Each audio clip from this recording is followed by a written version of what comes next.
პროგრესიები ცოტა სხვა მეთოდოლოგია არის. ერთი დღე, ერთი გრადუსის თემა არის. პროგრესიებში ვუყურებთ ძირითადად ჩქარ პლანეტებს. დანარჩენი არ იცვლება, იმიტომ რომ ძალიან ნელად არის. მაგალითად, მთვარის მდებარეობა ნიშანში, ეს უკვე მიანიშნებს, რომ ჩემი შინაგანი განწყობა, შინაგანი იმუნიტეტი, შინაგანი ენერგია როგორ ვლინდება. აი თუ არის პროგრესიული მთვარე გადადის მორიალში, უკვე ვიცი რომ ემოციურად ცოტა რთული პერიოდი შეიძლება დაეწყოს ადამიანს. მაგრამ იმას კი არ ნიშნავს რომ გარეთ შეიძლება რაღაც ცუდი ხდება. აი მისი შინაგანი აღქმადობა რაღაც სირთულებთან იქნება დაკავშირებული. შულდასანში რო გადადის, უკვე გაფართოება არის, ოპტიმიზმი შემოდის უკვე. და აი მანდ ასპექტები არის პროგრესიებში უკვე ძალიან მნიშვნელოვანი. ნუ უყურებთ იქ ვენერა, მერკურ, მარსს და მზეს.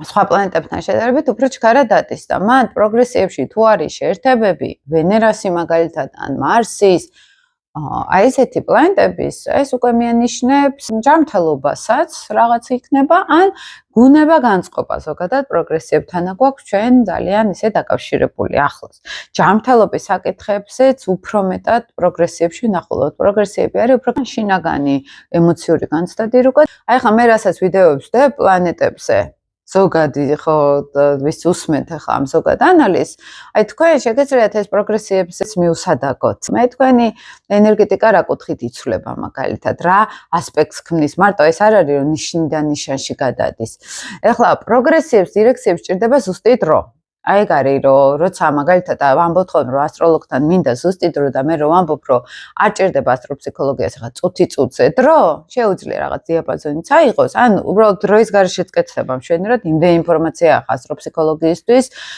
რისთვის გჭირდება ზუსტი დრო ტრანზიტებისთვის გამოცვლა ვისაც უნდა რაღაცა მოვლენისთვის მაგალითად ხო და თუ არ არის ეს მოვლენა საჭირო ახლა არ გჭირდება მე ტრანზიტების რუკის გაკეთება ოკეი არის მაგრამ ზოგადად დირექციები რო გაკეთდეს 4 წუთის განმავლობაში რო არ ვიცი ზუსტად როდის დავიბადე შეიძლება 1 წლის ცვლილება მოგცეს ანუ ამ წელს კი არ მოხდეს რაღაცა მომავალ წელს მოხდეს და მე კიდე ამ წელს მეკონოს ხო მთელ წელს ცვლის მაგრამ ზოგად დროში არ იცვლება პლანეტები ნიშნებში მზე როცა მთელ ენერგიას ცვლის თავისას მერკური რომელიც ენერგეტიკულად იცვლება მთლიანად ეს არ არის საათზე დამოკიდებული ეს ისეც შეგიძლიათ მიახლოებითი დრო მიუთითოთ და უბრალოდ პლანეტების გრადუსები დაითვალოთ ну დათვლა არ გჭირდებათ გვერდზეველი არის სადაც წერია რომ აი დირექციული პლანეტები ახლა აქ არის ნათალური პლანეტები იქ და გრადუს შეგიძლიათ უბრალოდ შეხედოთ ხო შეერთება არის თუ რა ხდება